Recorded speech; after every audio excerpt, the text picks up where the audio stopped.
Bem-vindos a mais uma aula de Teoria Geral da Administração, hoje com o conteúdo sobre a abordagem sistêmica da organização. Eu sou a professora Maria Cristina da Monte Figueiredo, do curso de Administração da Faculdade do Sul da Bahia. E vamos dar continuidade ao nosso estudo. Bem, nós temos que as teorias administrativas na era industrial neoclássica, elas deram ênfase no ambiente e na tecnologia. A gente vem num crescente do pensamento administrativo, construindo esse pensamento com a abordagem de várias teorias, que elas são includentes, não excludentes, elas vieram se complementando, e chegamos aqui, na era industrial neoclássica, com a ênfase no ambiente e na tecnologia, de onde surgiram, vieram as teorias de sistema e teoria da contingência. Ambas focam ambiente e tecnologia. Hoje vamos nos ater à teoria dos sistemas e com uma abordagem para as organizações. Bem, essa teoria dos sistemas, ela teve vários expoentes, como vocês podem ver aí, Cast, Rice e também Bertalanffy, que Bertalanffy ele criticava, ele era um biólogo e criticava a visão que se tem do mundo de forma dividida em diferentes áreas, como física, química, biologia, psicologia, sociologia. Segundo ele, eram divisões arbitrárias e com fronteiras solidamente definidas. E a natureza não está dividida em nenhuma dessas partes. A TGS afirma que se deve estudar os sistemas globalmente, envolvendo todas as interdependências das suas partes. Então, nós veremos aqui essa interdependência e a representação de sistema também. Primeiro, vamos esclarecer que os sistemas possuem características próprias, né? Então, o aspecto mais importante desse conceito de sistemas é a ideia de um conjunto, a ideia de um todo, um conjunto de elementos interligados que formam o todo. E esse todo, formado, claro, por essas partes, esse todo apresenta propriedades e características que são próprias e não são encontradas nos elementos quando isoladamente. Daí surge um emergente sistêmico. Um exemplo, as características da água são totalmente diferentes do hidrogênio e o oxigênio que a formam. Você analisa as características do hidrogênio, que é uma parte. Analisa as características do oxigênio. Quando você reúne as duas moléculas de hidrogênio para uma de oxigênio, nós temos a água. Esse é um emergente sistêmico, porque é o todo que apresenta propriedades e características próprias. Você não encontra essas características nos elementos isolados. Nós chamamos isso de emergente sistêmico. Nas organizações, o emergente sistêmico é a sinergia, que é o resultado da soma de todas as partes, da contribuição de todas as partes de dentro da organização. Dentro de cada uma delas, você não encontraria esse resultado final, que é a somatória de todos eles.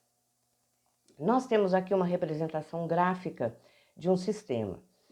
Pois bem, essas áreas A, B, C, D, E, elas representam os vários departamentos dentro de uma empresa, que podem ser finanças ou financeiro, recursos humanos, produção, marketing com vendas.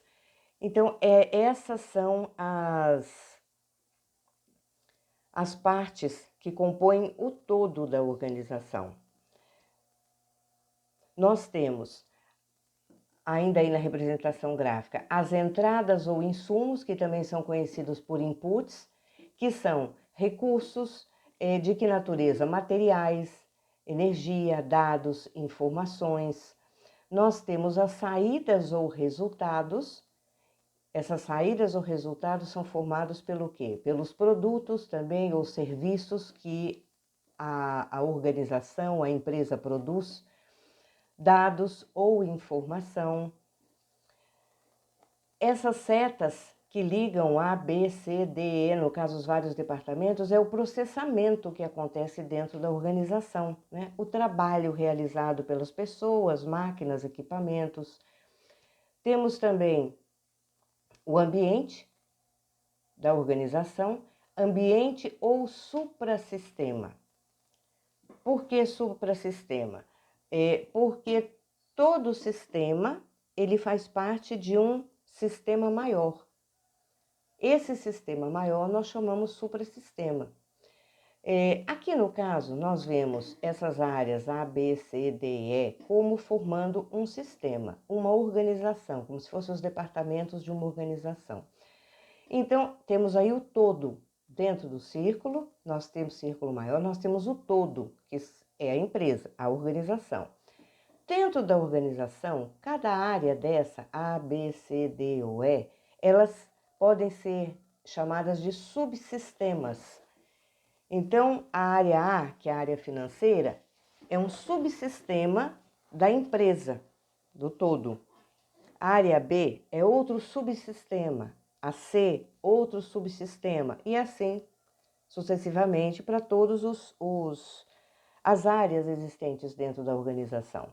Então, nós temos os subsistemas, somados eles compõem o todo, que é o sistema, a organização, e essa organização, essa empresa, esse todo, ela pertence a um ambiente empresarial.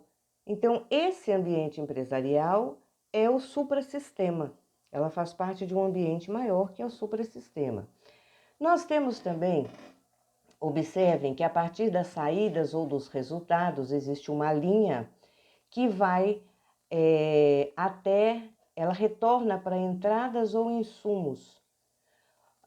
O que quer dizer isso? A retroalimentação, ou também conhecida como retroação ou ainda feedback. Então, das saídas, nós temos a retroalimentação, a retroação ou feedback, que são os resultados. A gente tem faz a retroalimentação, tem essa retroação, esse feedback, a partir dos resultados da empresa. E eles devem servir para realimentar a empresa.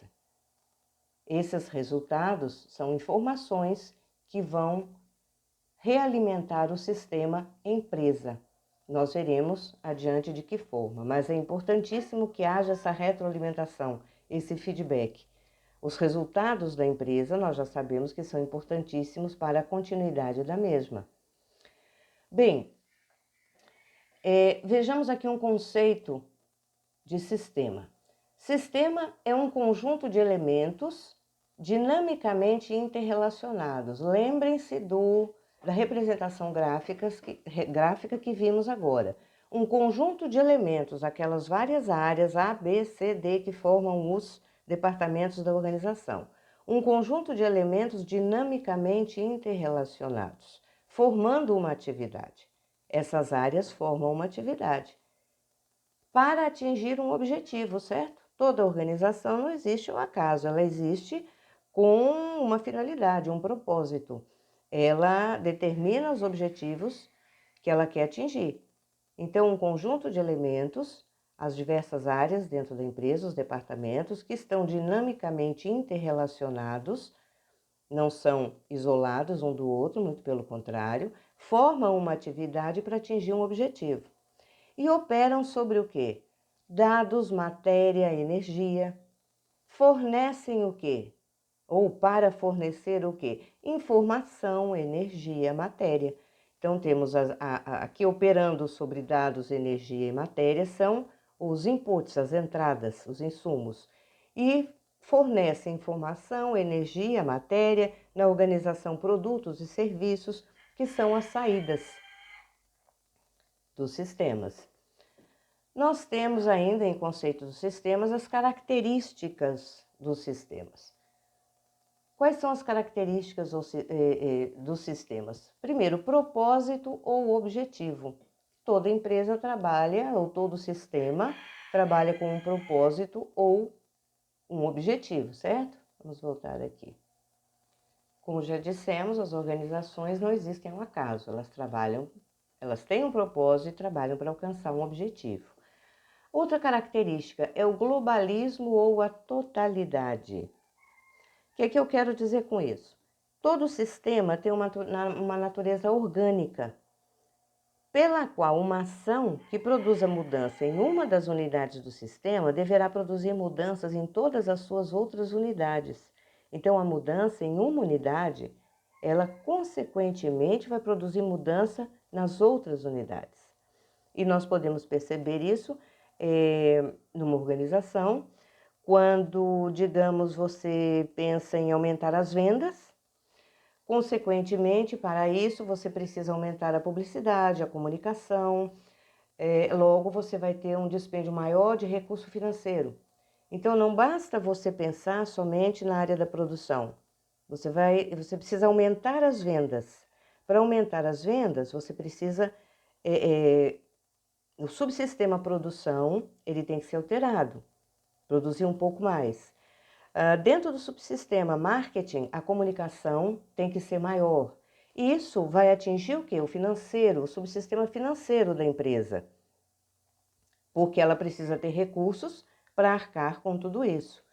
E se também a área de produção precisar de mais matéria-prima, mais pessoal, aí você vai ter que trabalhar também com a área de compras, recursos humanos, para saber se tem pessoal suficiente, ou seja, o estímulo em qualquer unidade afetará o todo.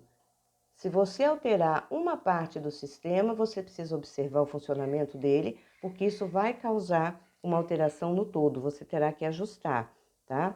O sistema sempre vai reagir globalmente a qualquer estímulo que você produza em qualquer uma das partes ou das unidades. E na medida em que o sistema vai sofrendo mudanças, o ajustamento sistemático é contínuo.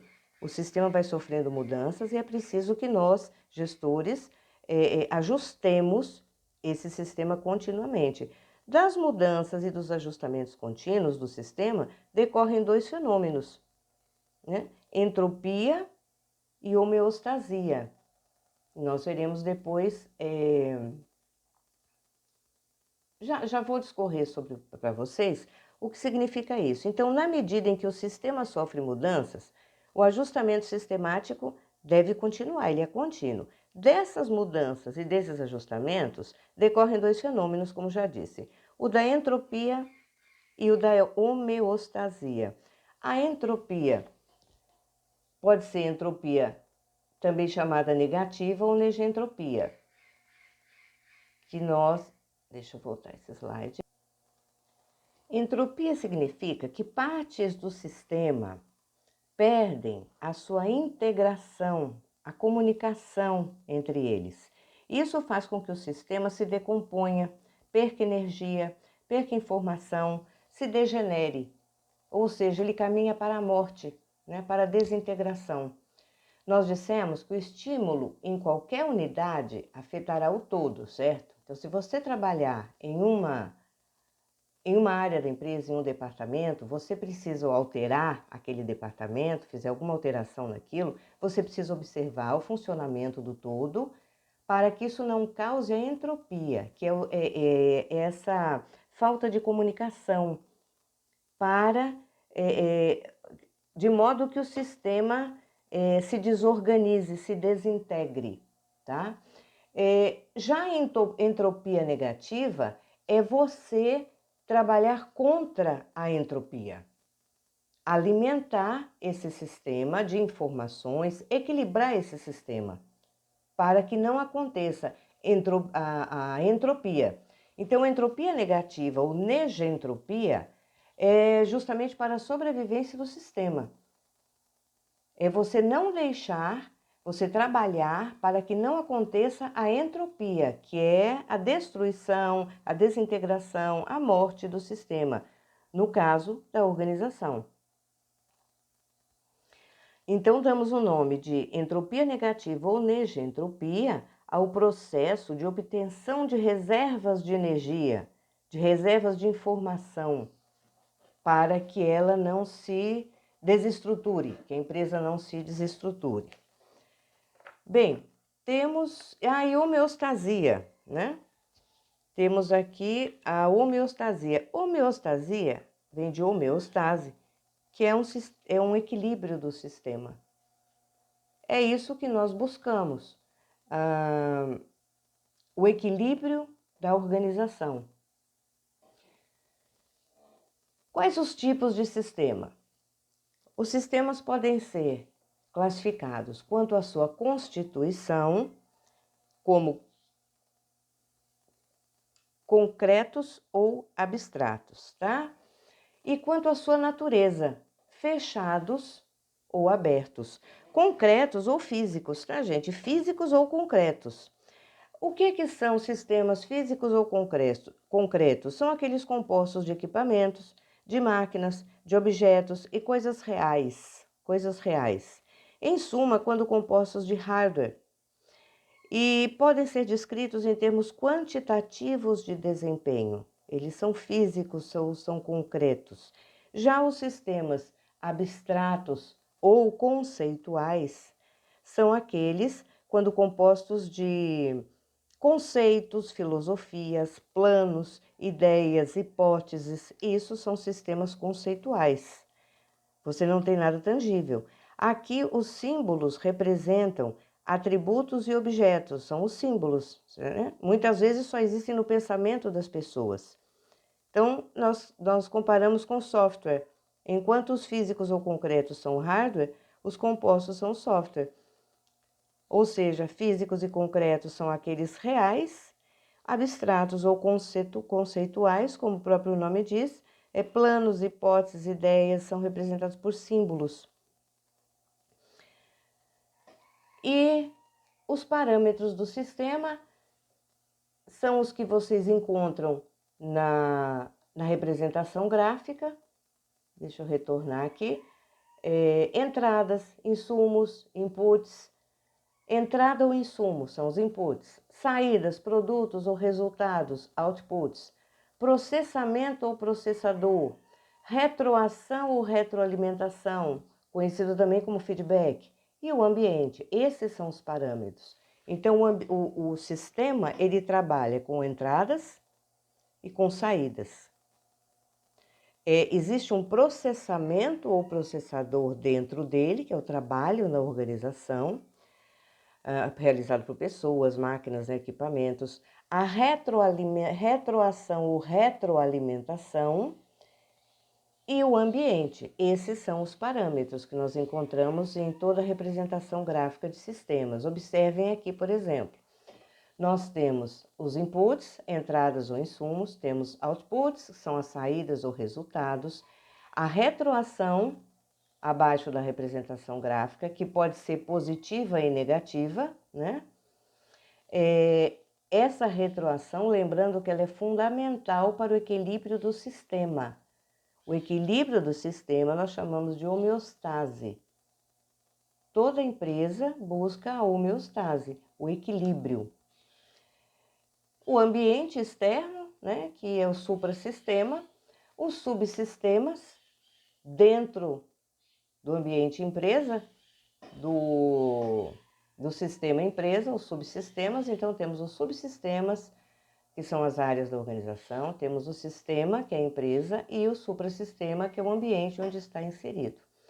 Então, só recapitulando, o estímulo em qualquer unidade vai afetar o todo, em qualquer área afeta o todo. Essas mudanças que podem ocorrer, elas necessitam de um ajustamento sistemático e contínuo da nossa parte.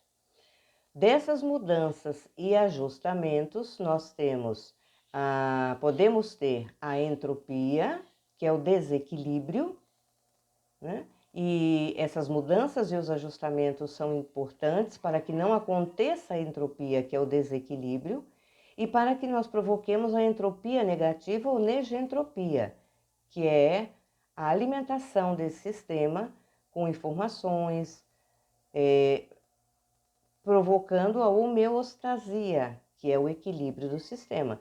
São termos novos, são palavras que pertencem realmente a essa teoria, mas a gente ouve falar isso no mercado e principalmente vê acontecer isso no mercado com as empresas. quando não há o ajustamento sistemático e contínuo das ações dessa empresa, muitas vezes ela deteriora, ela acaba, ela caminha para a destruição e morte, que é a entropia. E quando ela se reequilibra, ela se alimenta de informações, de energia, ela se adapta ao ambiente, ela tem a entropia negativa ou a negentropia. Ela se alimenta para permanecer no mercado num estado de homeostasia, num estado de equilíbrio. Vejamos um exemplo agora nesse período de pandemia. As empresas tiveram que se reinventar. Elas precisaram de um ajustamento rápido, inclusive, para continuarem sobrevivendo nesse mercado. Ficaram fechadas por um bom tempo, horário reduzido, as pessoas com receio de circular na rua, então havia uma maior circulação de pessoas, menor circulação de pessoas na rua, no mercado. As lojas, né, elas começaram a sentir isso e precisaram se ajustar rapidamente.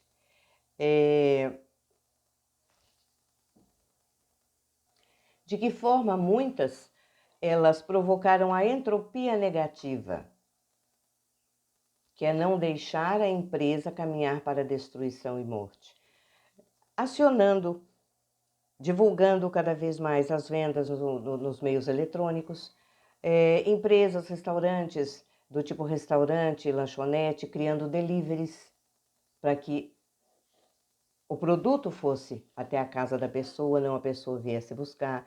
Então, muitas empresas dessa forma, pet shops inclusive, se reinventaram para provocarem essa entropia negativa ou negentropia, para não deixar o desequilíbrio do sistema, para não deixar a empresa morrer. Muito bem, aqui nós temos uma representação gráfica de um sistema, também como empresa, e aqui temos que o ambiente proporciona entrada de recursos, né? O ambiente proporciona pessoas, dinheiro, tecnologia, materiais, informação, é o ambiente que nos traz isso. A organização transforma através dos seus processos produtivos. Ela trabalho converte recursos em resultados e na saída dos produtos, o ambiente consome produtos ou serviços.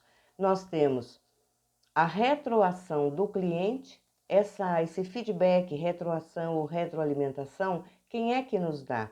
O mercado, o cliente, que nos dá o resultado das nossas ações, através de uma série de fatores, do serviço de atendimento ao consumidor, que é o SAC, através de comentários nas redes sociais, através de mais ou menos compras, maior ou menor compras, né? Um volume de vendas maior ou menor e uma retroação do cliente.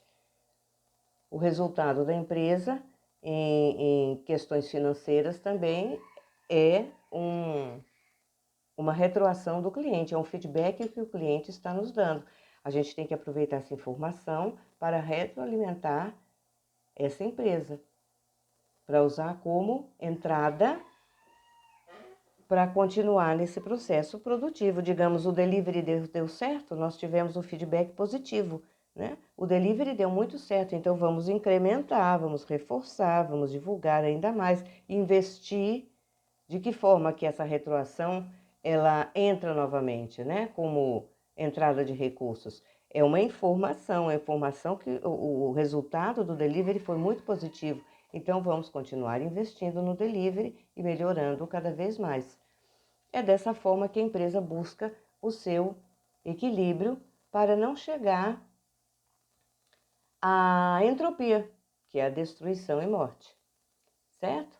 Eu agradeço a atenção de vocês e estou à disposição para tirar possíveis dúvidas. Sugiro, sim, que leiam. A referência desses slides é do livro de Chiavenato e da Alberto Chiavenato, Teoria Geral, Introdução à Teoria Geral da Administração. Vocês encontram na biblioteca online da FASB e, sem dúvida alguma, eu sugiro que leiam e estudem esse capítulo e aprendam essas nomenclaturas, são novas para vocês: entropia, entropia negativa, negentropia, homeostasia, retroalimentação. Isso tudo faz parte da nossa linguagem, da linguagem administrativa, faz parte da teoria dos sistemas. E a teoria dos sistemas, ela está presente, continua presente ainda hoje. Nós já tivemos agora, depois da teoria dos sistemas, evoluímos para a teoria da contingência, que será a próxima teoria vista. E a teoria da contingência, ela continua, porque nós sabemos que vivemos em sistemas abertos, em interação constante com o ambiente. E é isso que a teoria dos sistemas vem nos dizer, que a organização é um sistema aberto, não um sistema fechado. A abordagem de sistema fechado que nós víamos nas teorias antigas, na administração científica e teoria clássica, não é mais dessa forma, lógico. Nós vivemos um sistema aberto, em frequente interação com o ambiente. O que uma organização produz, o que ela faz, afeta o ambiente, como ela também é afetada pelo ambiente onde ela está inserido. Então, sugiro que vocês estudem, leiam esse capítulo com bastante atenção, estudem, aprendam esse conteúdo, essas novas nomenclaturas, e voltaremos a conversar em sala de aula e tirar possíveis dúvidas, certo? Até lá. Obrigada.